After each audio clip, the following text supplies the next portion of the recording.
గణేష్ ఉత్సవాలు అయిపోయిన ఇంకా కొన్ని చోట్ల ఉండొచ్చు ఉంటాయి. ఇంకా కొంత ఒక ఆయన 15 రోజులకు అంటాడు, ఒక ఆయన 21 రోజులకు.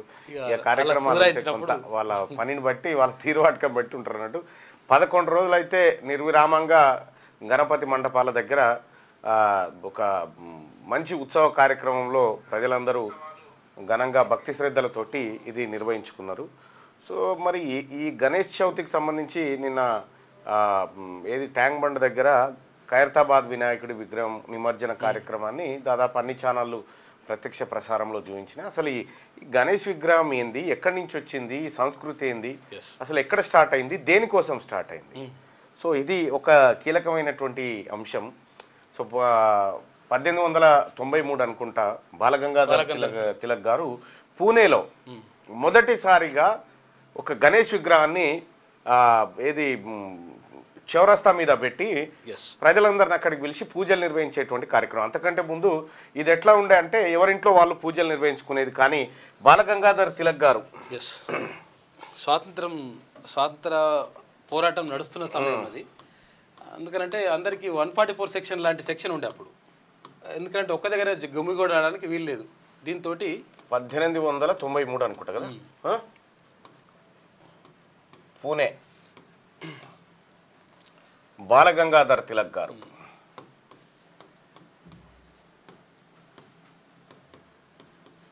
ఈయన ప్రారంభించిండు దీన్ని ప్రారంభిస్తే 1954లో ఖైరతాబాద్ స్టార్ట్ అయింది.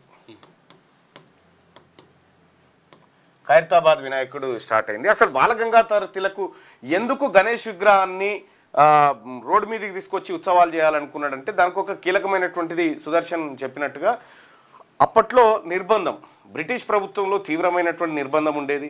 ప్రజా సమూహాలు కలవకుండా, రాజకీయ అంశాలు చర్చించకుండా, లేకపోతే ఈ దేశంలో ఆంగ్లేయుల పరిపాలనకు వ్యతిరేకంగా ఎక్కడ చర్చ జరగకుండా వాళ్ళు ఒక కట్టడి తీసుకొచ్చినారు. అయితే దాంట్లో ఒక ఎగ్జామ్షన్ ఏంటంటే మీరు దేవుడి ఉత్సవాలు నిర్వహించుకోవచ్చు అనేటువంటి మాట చెప్పారు. ఆధ్యాత్మిక కార్యక్రమాలకు ఎలాంటి అడ్డు రాదని చెప్తే అయితే గణపతి మండపం ఏర్పాటు చేసి ఇక్కడికి ప్రజలందరినీ పిలిచి ఇక్కడ దేశభక్తి, ఇక్కడ స్వాతంత్ర పోరాటానికి సంబంధించినటువంటి అంశాలన్నింటినీ నూరిపోసే కార్యక్రమాన్ని మొదలు చేశారు. వాస్తవానికి గణపతిని పూజించడం కోసమో, గణపతి ఉత్సవాలు చేసి ఊరేగించడం కోసమో కాదు ఆ రోజు చేసిన. అప్పుడు చేసినటువంటి కాన్సెప్ట్ ఆంగ్లేయులకు వ్యతిరేకంగా, ఆంగ్లేయులను వ్యతిరేకంగా సమూహాలను ఒక్కటి చేయడం కోసం ఈ గణపతి ఉత్సవాలు అనేటివి ప్రారంభమైనవి. అంశం ఏదైనప్పటికీ కూడా సో అక్కడ ఈ దేశభక్తి అవన్నీ పక్కకు పోయినాయి. ఇప్పుడు గణపతి ఉత్సవాలు కీలకమై ఉన్నాయి. ఈ దేశంలో అనేకమైనటువంటి కొన్ని వేల కోట్ల రూపాయల పండుగగా ఇది మారిపోయింది. ఆ రోజు బాలగంగాధర్ తిలక్ గారి ఆలోచన ఈ గణపతి విగ్రహాన్ని అక్కడ పెట్టి అక్కడికి కులమతాలకు అతీతంగా ప్రజలందరినీ సేకరించి తద్వారా భావజాల వ్యాప్తి కోసం దీన్ని వాడాలనుకున్నారు. ఆ విధంగా ప్రారంభమైనటువంటిదే ఈ గణేష్ ఉత్సవాలు. 1893లో పూణేలో ప్రారంభమైనటువంటి కార్యక్రమం ఇది. సబ్జెక్టు కరెక్ట్, ఏమైనా తేడా ఉంటే చెప్పలేము, కానీ నేనైతే 1893 అనుకుంటున్నా. సో అట్లా పూణేలో ప్రారంభమైనటువంటి ఈ ఉత్సవాలు దేశమంతా విస్తరించి ఈ గణపతి మండపాల ఏర్పాటు, ఆ తర్వాత భారతదేశానికి స్వతంత్రం వచ్చిన తర్వాత కూడా ఈ కార్యక్రమాల పరంపర కొనసాగింది. సో ఇక్కడ ఈ గణపతి ఉత్సవాలను ఆంగ్లేయుల నుంచి విముక్తి కావడం కోసం వాడుకున్నారు కదా. అయితే దీన్ని నాకు ఒక పెద్ద ఆయన దీన్ని బీసీల విముక్తి కోసం ఎందుకు వాడట్లేదు మీరు అనేటువంటి మాట చెప్పారు.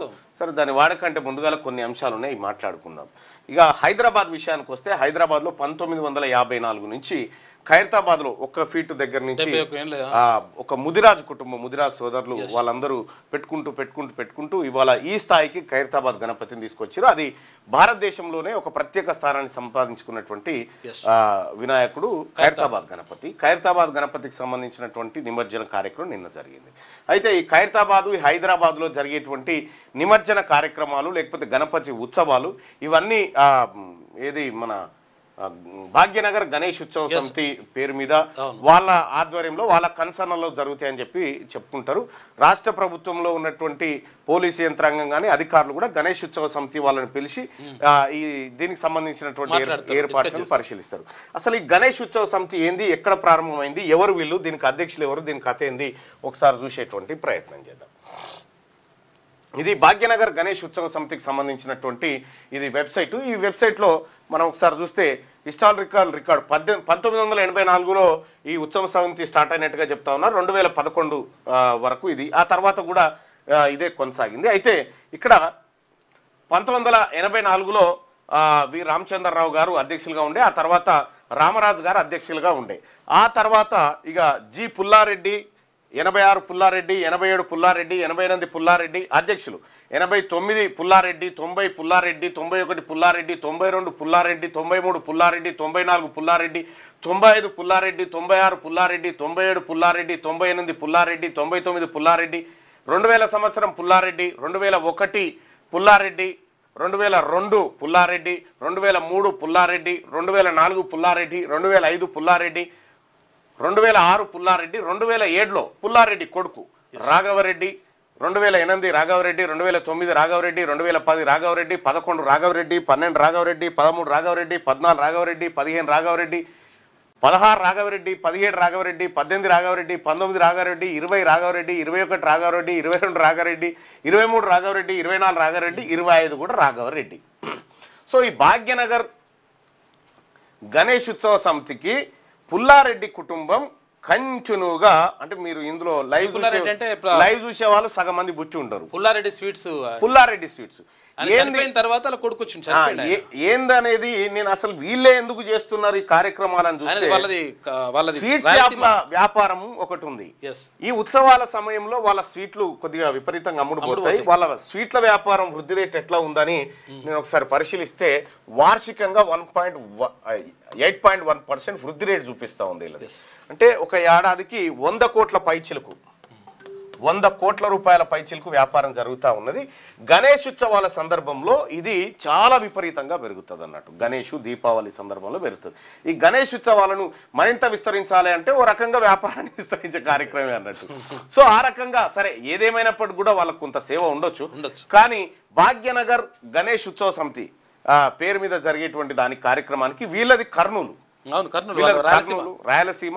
ఇప్పటికి కూడా వాళ్ళే దీనికి నేతృత్వం వహిస్తూ ఉన్నారు, హైదరాబాదు భాగ్యనగర్ ఉత్సవ సమితికి సంబంధించి. ఇక ఇది ఇట్లయితే దాదాపుగా ఓన్లీ హైదరాబాద్లోనే దాదాపు ఒక 5,000 కోట్ల రూపాయల కార్యక్రమాలు జరిగినాయి గణేష్ ఉత్సవాల సందర్భంగా నేను చెప్తా ఉన్నారు. దాంట్లో దాదాపు ఒక 800 నుంచి 900 కోట్ల వరకు స్వీట్స్ వ్యాపారం జరిగి ఉండొచ్చు అనేది ఒక అంచనా. స్వీట్స్ వ్యాపారం జరిగి ఉండొచ్చు. దాంట్లో ఇక పుల్లారెడ్డి స్వీట్స్ అంటే ఫేమసే కాబట్టి ఆ రకంగా అట్లా వెళ్ళిపోయింది అన్నట్టు గణేష్ ఉత్సవాలకు సంబంధించినటువంటి కార్యక్రమం. ఇంకా ఈ వెబ్సైట్ అప్డేట్ చేయనట్టు వాళ్ళు. ఈ బాలాపూర్ లడ్డు కూడా ఇప్పటి వరకు మొత్తం టోటల్ గా రెడ్డిలే తీసుకున్నాడు. నిన్న గౌడ్ తీసుకున్నాడు మొట్టమొదటి బాలాపూర్ సంగతి ఏమో కానీ. సో ఇది వినాయక చవితికి సంబంధించినటువంటి అంశాలు.